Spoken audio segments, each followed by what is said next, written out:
തുടക്കത്തിൽ തന്നെ കാണിക്കുന്നത് കഴിഞ്ഞ എപ്പിസോഡിൽ അടി വാങ്ങിയ ഡീലർ ഇവരുടെയൊക്കെ ലീഡറിന് മുന്നിൽ നിൽക്കുന്നതാണ്. കാര്യം പറഞ്ഞ ലീഡറും നല്ല ദേഷ്യത്തോടെ നമ്മുടെ ഈ ബിസിനസിന്റെ ഇടയിൽ ഇങ്ങനെ ഒന്നും സംഭവിക്കരുത് എന്ന് ഞാൻ മുന്നേ പറഞ്ഞിട്ടുള്ളത്. ഞാൻ നിന്നെ വെച്ച് പൈസ ഉണ്ടാക്കുന്നത് കാണിച്ചു തരാം. നമുക്ക് പണം സമ്പാദിക്കണ്ടേ മോനെ.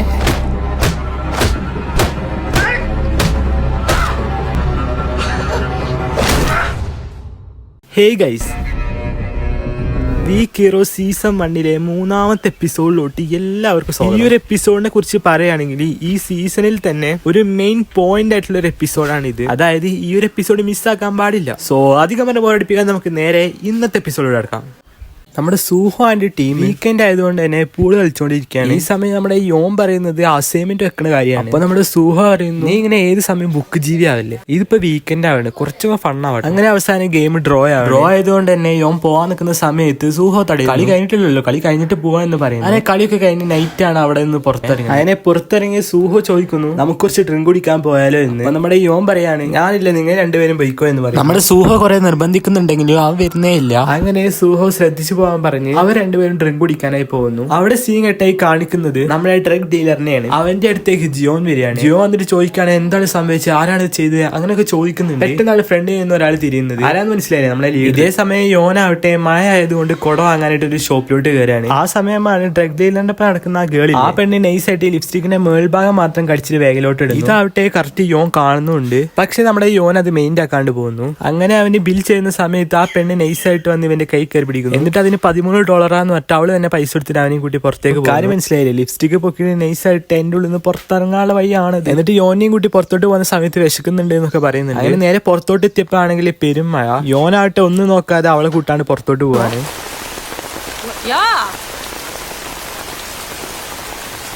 എന്ത് സ്വഭാവമാണ്, എന്നെ കൂട്ടാണ്ടാണ് പോണേ. അങ്ങനെ യോന് വേറെ വഴിയില്ലാതെ അവളെയും കൂട്ടി പുറത്തോട്ട് പോവാണ്. ഇവളൊരു ഓസി ആയതുകൊണ്ട് തന്നെ ഇവന്റെ ഓസിൽ ഫുഡ് കഴിക്കും. നമുക്കറിയാം ഇവള് ആ ഡ്രഗ് ഡീലറിന്റെ ഒപ്പം നടക്കണേണ് എന്ന്. പക്ഷെ അത് യോന് അറിയില്ല. യോന് പുറത്തോട്ട് പോട്ടെ എന്നൊക്കെ ചോദിക്കുന്നുണ്ട്. ബട്ട് അവളാണ് അത് സമ്മതിക്കുന്നില്ല. ഞാൻ ഒറ്റയ്ക്ക് ഇരുന്നിട്ടുണ്ടെന്ന് പറയാം. അവളായിട്ട് അവളെ നമ്പറൊക്കെ കൊടുക്കുന്നുണ്ട്. കാര്യം എന്ന് മനസ്സിലായില്ലേ, ഇതുപോലെ പുറത്തോട്ട് ഇറങ്ങുമ്പോൾ ഫ്രീ ആയി ഫുഡ് ഞണ്ണ. അങ്ങനെ ഫുഡ് കഴിച്ച് പുറത്തോട്ട് അവളാവട്ടെ നന്ദിയൊക്കെ പറയുന്നുണ്ട്. അപ്പോൾ തന്നെ വേറെ കോൾ വന്നുകൊണ്ട് തന്നെ അവള് നൈസായിട്ടാണ് സൂട്ട് ആവുന്നത്. ഇതേ സമയം മറ്റൊരു ഭാഗത്ത് ഡ്രഗ് ഡീലർ അവരുടെ ഹൈഡൌട്ടിലോട്ട് എത്തും. ഡീലർ വന്ന പാടിന് മുമ്പ് പൈസ കൊടുത്തു ഒരുത്തൻ പൈസ തരാത്തതുകൊണ്ട് തന്നെ അവൻ നൈസായിട്ട് അടിച്ചു കൂട്ടി മൂലൊക്കെ ഇട്ടിട്ട് എനിക്ക് 3 ദിവസം സമയം തരും, അതിനുള്ളിൽ പണം തന്നിട്ടില്ലേ നിന്റെ അച്ഛനെയും അമ്മയും ആ വീടടക്കം കത്തിക്കും എന്ന് പറയും. ഇതേ സമയം ഡീലർ വന്നിട്ട് ഒരു കാറിന്റെ കീ കൊടുക്കുന്നുണ്ട്. എന്തിനാ ഒന്നും കാണിക്കുന്നില്ല. ഡീലറിനാവട്ടെ ആ ചെക്കനെ കണ്ടിട്ട് ചെറുതായ ഒരു പാവം തോന്നുന്നുണ്ട്. പക്ഷെ എന്ത് ചെയ്യാൻ പറ്റും, ഫ്രണ്ടിലൊരു മാരകയറ്റല്ലേ നിൽക്കുന്നത്. പിറ്റേ ദിവസം ജിയോനാവട്ടെ ക്ലാസ്സിൽ വന്നിട്ട് എന്റെ ബുക്ക് സാധനങ്ങളൊക്കെ എടുത്തു പോവാണ്. കാര്യം എന്താ മനസ്സിലായി, അവന് നൈസായി സ്കൂളിൽ നിന്ന് പുറത്തായി. ഇതേ സമയം അവള് തന്നെ സിയോക്കും സൂഹോയും പെരും ഗെയിം കളിയാണ്. യോൻ എപ്പോഴും പഠിത്തം തന്നെയാണ്. ആ സമയം ജിയോ വന്നിട്ട് പറയാണ്, എനിക്ക് കുറച്ച് കാര്യങ്ങൾ പറയാനുണ്ട്, കുറച്ചൊന്ന് മാറി നിൽക്കാന്ന് ചോദിക്കുന്നു. സൂഹോ ഇത് അത്ര പന്തിയല്ല എന്ന് അറിഞ്ഞത് കൊണ്ട് തന്നെ അവന്റെ കൂടെ പോകുന്നു. എന്നിട്ട് ജിയോൻ പറയാൻ തുടങ്ങി, എന്റെ ലോയറിനോട് എന്തെങ്കിലുമൊക്കെ പറഞ്ഞൊന്ന് അഡ്ജസ്റ്റ് ചെയ്യണേ, എന്റെ മോമാണെങ്കിലും ഒന്നും തന്നെ പറയുന്നില്ല. അങ്ങനെയൊക്കെ പറഞ്ഞ അവന്റെ കാല് പിടിക്കാണ്. ഇത് കണ്ട ആരാണ് മനസ്സിലാത്തത്. അങ്ങനെ അത് സമ്മതിച്ചത് കൊണ്ട് തന്നെ അവർ നൈസായിട്ട് ഒരു സ്ഥലം വരെ പോവുകയാണ്. അതായത് ആ ലോയറിന്റെ അടുത്ത്. കൂടെ നമ്മുടെ സൂഹോയും ഉണ്ട്. അങ്ങനെ അവർ നേരെ പോകുന്ന ഒരു കാർ പാർക്കിംഗ് ഏരിയയിലോട്ടാണ്. അപ്പേ അവർക്ക് നൈസായി ഡൗട്ട് അടിക്കുന്നുണ്ട്. എന്നാലും അവന്റെ കൂടെ പോകുന്നുണ്ട്. പോകുമ്പോണ്ടാ അവിടെ ഡ്രഗ് ലീഡറും എല്ലാവരും അവിടെ നിൽക്കുന്നത്. ഡീലർ പറഞ്ഞേൽപ്പിച്ചാണ് അവന്മാരെ ഇങ്ങോട്ട് കൊണ്ടുവരാൻ വേണ്ടി. എന്നിട്ട് അവരോട് സംസാരിക്കാൻ വേണ്ടി സൂഹോ തന്നെ മുന്നിൽ. അങ്ങനെ അയാൾ മാസമായി കാര്യങ്ങൾ അവതരിപ്പിക്കാൻ തുടങ്ങി. ആദ്യം തന്നെ ഒരു ഇൻഷുറൻസ് പേപ്പർ എടുത്ത് കാണിക്കും. ഇതിന്റെ ഇൻഷുറൻസ് ആണെങ്കിൽ അപ്പീൽ ചെയ്യില്ല എന്നാണ് പറഞ്ഞത്. അതുകൊണ്ട് നിങ്ങളെ എന്തായാലും $15,000 തന്നേ പറ്റൂ. അപ്പോൾ സൂഹോ ചോദിക്കുന്നു എന്തിനു എന്ന്. അപ്പൊ അയാൾ പറയുന്നു, ഇവന്റെ കൈ ഒടിഞ്ഞത് കണ്ടില്ലേ, അതിന് പകരമായി തന്നേ പറ്റൂ എന്ന്. അപ്പൊ സൂഹോ പറയുന്നു, ഇവന്റെ കൈ ഒടിച്ചതായി നമുക്ക് ഓർമ്മയില്ലല്ലോ എന്ന്. അത് മാത്രമല്ല നിങ്ങളെ കയ്യിൽ പ്രൂഫും ഇല്ലല്ലോ എന്ന്. അപ്പോൾ നേരെ യോനോട് പോയി പറയുന്നു, ഞാൻ ആളുകളെ പൈസക്ക് വേണ്ടി കൊല്ലാറുണ്ട്. അപ്പൊ നമ്മുടെ സൂഹോ പറയുന്നു, ഓ നീ വളരെ ക്രൂരനാണല്ലോ. അങ്ങനെ കളിയാക്കി പറഞ്ഞത് കൊണ്ട് തന്നെ ലീഡറിന് നല്ലവണ്ണം ദേഷ്യം പിടിക്കും. എന്നിട്ട് സൂഹോന്റെ കഴുത്തിന് നേരെ കത്തി പിടിക്കും. എന്നിട്ട് പറയാനായി തുടങ്ങി, നിനക്കിത് കേട്ടൊരു ജോക്കായി തോന്നുന്നുണ്ട്, ഞാൻ നിനക്ക് 3 ദിവസം സമയം തരും, അതിനുള്ളിൽ പൈസ തന്നിട്ടില്ലെങ്കിൽ ഉറപ്പായി ഞാൻ. എന്നിട്ടൊന്നും നോക്കാതെ നമുക്ക് പോവാം. അപ്പോഴാണ് യോൻ ശ്രദ്ധിക്കുന്നത് ആ പെണ്ണ് ഇവരുടെ കൂടെയാണ്. അങ്ങനെ ഇതൊക്കെ കണ്ടിട്ട് അവർക്ക് എന്തോ പോലെ തോന്നുന്നുണ്ട്. ബട്ട് അവരുടെ കൂടെ പോവാതെ വേറെ വഴി. കയ്യിൽ മുറി ആയതുകൊണ്ട് എന്നെ നൈസായിട്ട് യോക്ക് ബാൻഡേജ് ഒക്കെ എടുത്ത് കൊടുക്കുന്നുണ്ട്. ഇത് കഴിഞ്ഞ് ഇവരെവിടെ പോവുകയാണെങ്കിലും ടീമും എല്ലാ സ്ഥലത്തും ഉണ്ടാവും.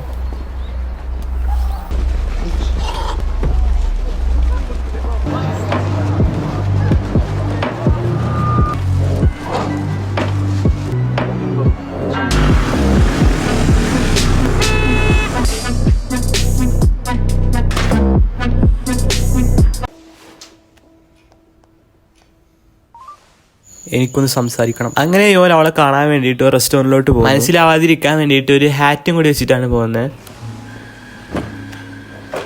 ആരാണ് അവൻ? ഇപ്പോഴാണ് അവന്റെ പേര് നമുക്ക് മനസ്സിലാവുന്നത്. അവന്റെ പേരാണ് ജീസു. അവനാവട്ടെ കുറച്ച് ആൾക്കാർക്ക് ഷെൽട്ടറും കുറച്ച് വർക്കും കൊടുക്കും. യോനാവട്ടെ എങ്ങനത്തെ തരത്തിലുള്ള വർക്കാണ് കൊടുക്കുന്നതെന്ന് ചോദിക്കുന്നു. അപ്പോൾ യോനോട് ഒരു കാര്യം പറയുന്നുണ്ട്. അതായത് അവൻ കള്ളം പറഞ്ഞതല്ല, അവൻ പണത്തിന് വേണ്ടിയിട്ട് ആൾക്കാരെ കൊല്ലുമെന്ന് പറയുന്നു. അവനാവട്ടെ ശരിക്കുള്ള ഗ്യാങ്സ്റ്റർ ആയിട്ട് ഒരു കണക്ഷൻ വരെ ഉണ്ട്. ഈ ജീഹു എന്ന് പറയുന്നവൻ ശരിക്കൊരു സൈക്കോപാത്ത് തന്നെയാണെന്ന് പറയുന്നു. അപ്പൊ യോൻ ചോദിക്കുന്നത് നിർത്താൻ വേണ്ടിയിട്ട് നിനക്കെന്തെങ്കിലും തരാൻ കഴിയുമോ എന്ന്. അങ്ങനെ അവിടെ സീൻ കട്ടായി പിന്നെ കാണിക്കുന്നത് നമ്മുടെ സിയോക്കിനെയാണ്. അവനാവട്ടെ നട്ട പാതിരൊക്കെ അവന്റെ അച്ഛനെ വാച്ച് മോഷ്ടിക്കാനായി പോയത്. അങ്ങനെ ഒരു വിധം അവനക്കത് കിട്ടി. അങ്ങനെ പിറ്റേ ദിവസം സ്കൂളിൽ വെച്ച് സിയോക്ക് ഇവർ രണ്ടാളെയും കൂട്ടിയിട്ട് ആരില്ലാത്ത സ്ഥലത്തേക്ക് കൊണ്ടുപോകുന്നുണ്ട്. എന്നിട്ട് ഈ പ്രശ്നം നിർത്താൻ വേണ്ടിയിട്ട് അവൻ പണം എടുത്ത് കാണിക്കുന്നു. അത് കണ്ടതും സൂഹോയും യോനും ആകെ ഞെട്ടിപ്പോയി. അപ്പൊ സൂഹോ ചോദിക്കുന്നത് നിനക്ക് അവിടുന്ന് ഇത്രയും പണം? അപ്പൊ നമ്മുടെ സിയോക്ക് പറയുന്നു ഈ പ്രശ്നം തീർക്കാൻ വേണ്ടിയിട്ട് അവന്റെ അച്ഛന്റെ വാച്ച് മോഷ്ടിച്ച് വിറ്റതാണ് എന്ന്. അപ്പൊ നമ്മുടെ സൂഹോ പറയുന്നു ഈ പണം കൊണ്ടുപോയി കൊടുത്ത് ആ വാച്ച് തിരികെ എടുത്ത് എന്റെ അച്ഛന്റെ യോന്റെ കൊടുക്കാൻ നോക്കിയില്ലേ പോലീസിനായി നമ്മൾ അകപ്പെടുന്നു. അപ്പൊ നമ്മുടെ യോൻ സംസാരിക്കാൻ തുടങ്ങി. ഫസ്റ്റ് തന്നെ സിയോക്കിനോട് നന്ദി പറയുന്നുണ്ട്.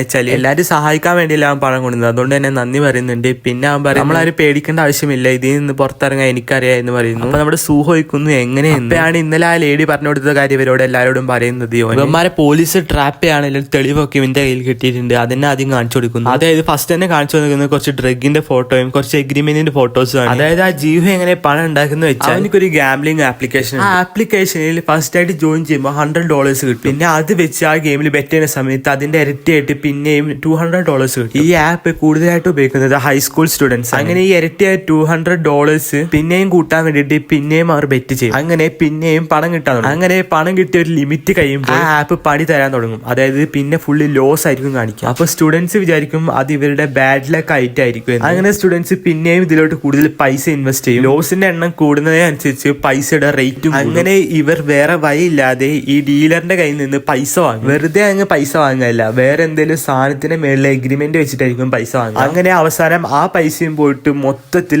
കടം കയറി കിടക്കും. ആ സമയത്ത് ഈ ജീസു പോയിട്ട് സ്റ്റുഡൻസിനെ എല്ലാം നല്ല രീതിക്ക് തന്നെ പേടിപ്പിക്കും. അതായത് പെരയിൽ വന്ന അച്ഛനും അമ്മയും കൊന്നിട്ട് ആ വീട് തന്നെ കത്തിക്കുന്നു. അതായത് നമ്മൾ നേരത്തെ കണ്ടില്ല, അതേപോലെ ഇവന്മാരെ പേടിപ്പിച്ചിട്ട് ഇവന്മാരെ കൊണ്ട് പലതരത്തിൽ മോഷ്ടിപ്പിക്കുകയും അല്ലെങ്കിൽ സ്കൂളിലേക്ക് ഡ്രഗ് കൊണ്ടുപോയിപ്പിക്കുകയും അങ്ങനെ പലതരത്തിലുള്ള ഇല്ലീഗൽ കാര്യം ഈ ജീസു ചെയ്യിപ്പിക്കും. അങ്ങനെ ഈ കാര്യങ്ങളൊക്കെ സൂഹോ കേട്ടതിന് ശേഷം സൂഹോ ചോദിക്കുന്നത് ഈ വിവരങ്ങളൊക്കെ എവിടുന്ന കിട്ടിയെന്ന്. അപ്പൊ നമ്മുടെ യോൻ പറയും അത് പിന്നെ അങ്ങനെ സീൻ കട്ടായി കാണിക്കുന്നത് ഇവർ 3 പേരും സ്കൂൾ കഴിഞ്ഞ് നടന്നു പോകുന്നതാണ്. ആ സമയത്തായിട്ട് ഫ്രണ്ടിലായിട്ട് ആ ഗ്യാങ്ങത്തെ ആൾക്കാരോട് നിൽക്കുന്നുണ്ട്. കാണിച്ചത് 3ാമത്തെ ദിവസമാണ്. അപ്പൊ സൂഹമായിട്ട് അവരെ വിളിച്ചിട്ട് നേരെ ബാക്കിലോട്ട് പോകുന്നു. എന്നിട്ട് അവൻ പറയാൻ തുടങ്ങി അതായത് നിങ്ങൾ രണ്ടുപേരും ഞാൻ അവരുടെ കൂടെ എങ്ങനെയൊക്കെ പോയിട്ട് അവിടുത്തെ മാർക്കും ലൊക്കേഷൻസ് ഒക്കെ പറഞ്ഞു തരാൻ നോക്കാം. അപ്പൊ നമ്മുടെ സുയൊക്കെ ആവട്ടെ അങ്ങനെ പോണ്ട എന്നൊക്കെ പറയുന്നുണ്ട്. പക്ഷെ നമ്മുടെ സൂഹ അതൊന്നും കേൾക്കാണ്ട് നേരെ അവരുടെ കൂടെ പോകാൻ നിൽക്കുകയാണ്. അങ്ങനെ അവൻ നേരെ അവരുടെ അടുത്തേക്ക് പോകുന്നു. എന്നിട്ട് അവരോട് പറയാൻ തുടങ്ങി നമുക്ക് കുറച്ച് സംസാരിക്കാനുണ്ട്.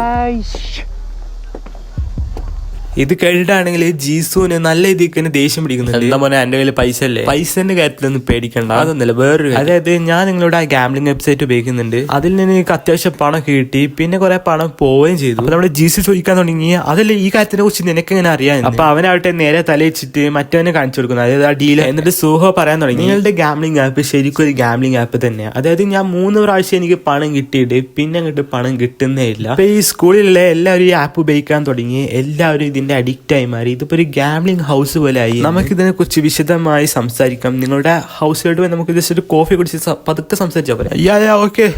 അങ്ങനെ അവർ സുഹോനും കൂട്ടിയിട്ട് അവരുടെ ഗാംബ്ലിംഗ് ഹൗസ്. ആ സമയം ആ ഡീലറിന്റെ പടക്കുന്ന ആള് വരുന്നു ഞാനും ഡീലറും മറ്റന്മാരെ ഉണ്ടാക്കാൻ വേണ്ടിയുള്ള കാത്തു നിൽക്കായിരുന്നു. നമ്മള് ജീസായിട്ട് ഒന്നും നോക്കാണ്ട് അത് സമ്മതിക്കുകയും ചെയ്തു. അങ്ങനെ ജീസു പോയി കഴിഞ്ഞതിന് ശേഷം ആ ഡീലറിന്റെ ഒപ്പം നടക്കുന്ന ആ പെണ്ണ് നൈസായി ഓടി പോയിട്ട് യോനോട് അവരുടെ ഗാംബ്ലിംഗ് ഹൗസിന്റെ ലൊക്കേഷൻ ഒക്കെ പറഞ്ഞു കൊടുക്കുന്നു. ഈ കാര്യങ്ങളൊക്കെ കണ്ടിട്ട് ഡീലറിനാവട്ടെ ഒന്നും തന്നെ മനസ്സിലാവും. ഈ സമയം സുയോക്ക് ഒന്നും പറയാതെ ഓടി പോകണം, അതായത് ഒരു ടാക്സിന്റെ അടുത്തേക്ക്. ഇതേ സമയം യോനാവട്ടെ നമ്മുടെ സുഹോന്റെ കയ്യിലുള്ള വാച്ചിലോട്ട് ലൊക്കേഷനും ആ സ്ഥലത്തിന്റെ പേരൊക്കെ ഇങ്ങനെ അപ്ഡേറ്റ് ചെയ്തുകൊണ്ട് തന്നെ നിൽക്കുന്നുണ്ട്. നമ്മുടെ യോ വന്നിട്ട് ചോദിക്കുന്നു എവിടുക്കാ എന്ന്. അപ്പൊ അവൻ പറയുന്നു സുഹോൻ ഒറ്റക്കാണ് വിട്ടിരിക്കുന്നത്, അവനക്ക് എന്തെങ്കിലും സംഭവിക്കാൻ പാടില്ല. അങ്ങനെ സുയോക്കാവട്ടെ സുഹോനും തേടിയിട്ട് ആ സ്ഥലത്തേക്ക് പോകുന്നു. നമ്മുടെ യോനാവട്ടെ ആവട്ടെ നേരെ പോലീസ് സ്റ്റേഷനിലോട്ടാണ് പോകുന്നത്. ആ ഡീലറിനൊപ്പം നടക്കുന്ന പെണ്ണാവട്ടെ ആ ഡീലറിനോട് പറഞ്ഞു ഞാൻ ആ ജീസുവിനെ പോലീസിന്റെ കയ്യിൽ ഏൽപ്പിക്കാൻ പോയാണ്, അതായത് അവനെ ട്രാപ്പ് ചെയ്യാൻ പോവാണ്, അതിനു വേണ്ടിയാണ് ഞാൻ ഇവരെ സഹായിക്കുന്നത് എന്ന് കൂടി പറയുന്നുണ്ട്. അവന്റെ കയ്യിൽ അടിമയായി നിൽക്കുന്നതായിട്ട് നല്ലത്, നമുക്ക് കുറച്ച് സുഖമായിട്ട് നിൽക്കാം എന്ന് പറയുന്നു. അങ്ങനെ സൂഹോയും ജീസുവും ആ ഒരു സ്ഥലത്തോട്ട് എത്തുന്നു, അതായത് അവരുടെ ഗാംബ്ലിംഗ് ഹൗസിലോട്ട് എത്തുന്നു. ഈ സമയം ജീസു കുറച്ച് നേരം വെയിറ്റ് ചെയ്യാൻ വരട്ടെ, അവന് വേറെ സ്ഥലത്തോട്ട് സംസാരിക്കാനായി പോകുന്നു. ഈ സമയം നമ്മുടെ സൂഹോ എന്താ ചെയ്യുന്നത് വെച്ചാൽ നൈസായിട്ട് കയ്യിലെ സ്മാർട്ട് വാച്ചിൽ നൈസായിട്ട് വോയിസ് റെക്കോർഡ് ഓൺ ആക്കിയിട്ട് ആ പ്ലേസിൽ അവർ പോകാൻ പോകുന്ന സ്ഥലത്തിന്റെ മാർക്കൊക്കെ പറഞ്ഞു കൊടുക്കുകയാണ്. ആർക്കാന്ന് മനസ്സിലായില്ല, അതായത് നമ്മുടെ യോനും സിയോക്കിനുമാണ്. അങ്ങനെ സൂഹോയും ജീസും അവരുടെ ഗാംബ്ലിംഗ് ഹൗസിലോട്ട് എത്തിക്കഴിഞ്ഞ് അങ്ങനെ ആദ്യം തന്നെ ജീസു ചോദിക്കുന്നത് നിന്റെ ഫോൺ താടാ. അപ്പൊ നമ്മുടെ സൂഹോ അറിയുന്നു ഫോണും തരാൻ പറ്റില്ല, കാരണം വെച്ചാല് അതിൽ വെരി പ്രൈവസി ആയിട്ടുള്ള കുറച്ച് കാര്യങ്ങളുണ്ട്, അതെനിക്ക് തരാൻ താല്പര്യമില്ല എന്ന് പറയും. അപ്പോൾ തന്നെ നമ്മുടെ ജീസുവിന് കാര്യം മനസ്സിലായി, ഇവരെ നൈസായിട്ട് പ്ലക്കി ഇടാനുള്ള പരിപാടിയാണെന്ന്. നമ്മുടെ ജീസു ആയിട്ട് എനിക്ക് വേറെ വഴിയില്ല എന്ന് പറഞ്ഞിട്ട്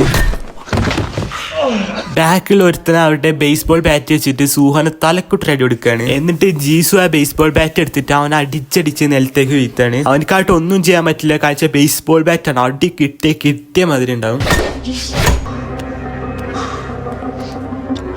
ഇതേ സമയമാണ് നമ്മുടെ സുയോക്ക് ആ സ്ഥലത്തോട്ട് എത്തുന്നത്. എന്നിട്ട് സുയോക്ക് നൈസായി ആ വാതിലിന്റെ അവിടെ പോയിട്ട് മുട്ടുന്നുണ്ട്. അപ്പോൾ അവിടെ ജീസു വന്നിട്ട് വായിൽ ഉറക്കുന്നുണ്ട്. ബാക്കിലാവട്ടെ സൂഹോനെ ഏറ്റി കൊണ്ടുവന്നുണ്ട്. ഇത് കണ്ട സുയോക്കിനാവട്ടെ എന്തോ പോലെ ആവുന്നുണ്ട്, കാരണം വെച്ചാൽ അവൻ കാരണം ഇത്ര വലിയ ട്രാപ്പിലോട്ട് പെട്ട് അങ്ങനത്തെ ഒരു കുറ്റബോധമാണ്. അങ്ങനെ നമ്മുടെ സുയോക്കാവട്ടെ ഒന്നും നോക്കാതെ പൈസ എടുത്ത് കാണിക്കുന്നുണ്ട്. എന്നിട്ട് സൂഹോനെ വെറുതെ വിടാൻ പറയുന്നുണ്ട്, ഞങ്ങൾ പൊയ്ക്കോളെ എന്ന് പറയുന്നു. അപ്പൊ നമ്മുടെ ജീസു ആവട്ടെ എന്നെ പരിച്ചിറങ്ങി പോവാന്ന് വിചാരിക്കുന്നു. അങ്ങനെ അവനെയും തൂക്കിപ്പിടിച്ച് ഇവരെല്ലാരും അവിടുന്ന് പോവാണ്. ഇതേ സമയമാണ് യോന് പോലീസുകാരെയും കൂട്ടിട്ട് ആ സ്ഥലത്തോട്ട് വരുന്നത്. അങ്ങനെ അവിടുന്ന് ഇറങ്ങിയിട്ട് പോലീസുകാരൻ അവിടെ എത്ര ബെല്ലടിച്ചിട്ടും നമ്മുടെ ജീസു ഒന്നും ആരെയും റെസ്പോൺസ് ഇല്ല. അപ്പൊ നമ്മുടെ പോലീസുകാരന് യോനോട് പറയുന്നു മോൻ എങ്ങനത്തെ ആവശ്യമില്ലാത്ത ജോബിലൊന്നും വിളിക്കരുത്, ഇങ്ങനെ വിളിച്ചാൽ ഞാൻ നിന്നെ കയറ്റി സെല്ലിലോട്ടാണ് ഇടും എന്ന് പറയുന്നു. അങ്ങനെ അവർ പോയി കഴിഞ്ഞതിന് ശേഷം യോനൊരു ഡൗട്ട് അടിച്ചിട്ട് നേരെ ആ മതിലിന്റെ ഭാഗത്തേക്ക് നോക്കുന്ന സമയത്താണ് അവിടെ ഒരു വേലി പൊട്ടി കിടക്കുന്നതാണ്. അപ്പോൾ തന്നെ അവർക്ക് ഡൗട്ട് അടിച്ചിട്ട് അത് ചാടി കയറിയാണ്. അവിടെയാണ് നമ്മുടെ ഗാംബ്ലിംഗ് ഹൗസ് കാണുന്നത്. അങ്ങനെ അവൻ വാതിൽ തുറക്കാൻ നിൽക്കുന്ന സമയത്ത് വാതിലാവട്ടെ ക്ലോസ് ചെയ്ത് നിൽക്കാണ്. അവൻ നൈസായിട്ട് ഒരു ടെമ്പർ എടുത്ത് ആ ഗ്ലാസ് പൊട്ടിച്ച് അകത്തേക്ക് കയറാണ്. കയറിയ സമയത്ത് കാണുന്നത് സൂഹോന്റെ ബ്ലഡ് ആണ്. യോനാവട്ടെ ഫോൺ എടുത്ത് കോൾ ചെയ്യുന്ന സമയത്ത് സൂഹാണ് ഫോൺ എടുക്കുന്ന പോലും ഇല്ല. അത് കണ്ടിട്ട് യോനാവട്ടെ നല്ല രീതിക്ക് കുറ്റബോധം അടിക്കുന്നുണ്ട്. അങ്ങനെ അവൻ നൈസായിട്ട് ഫ്രണ്ടിലോട്ട് നടന്നു പോവുകയാണ്. അവിടെ എനിക്ക് കാണാൻ സാധിക്കുന്നത് ജീസു ഇത്രയും കാലം ഗാംബ്ലിംഗ് ചെയ്ത് വെച്ച ആ ലോക്കറില്ലേ, ആ ലോക്കറാണ്. ആ ലോക്കറിനകത്താണ് ഫുള്ള് കാലിയാണ്. അങ്ങനെ ആകെ മൊത്തം ഒരു ട്രാപ്പായ അവസ്ഥ.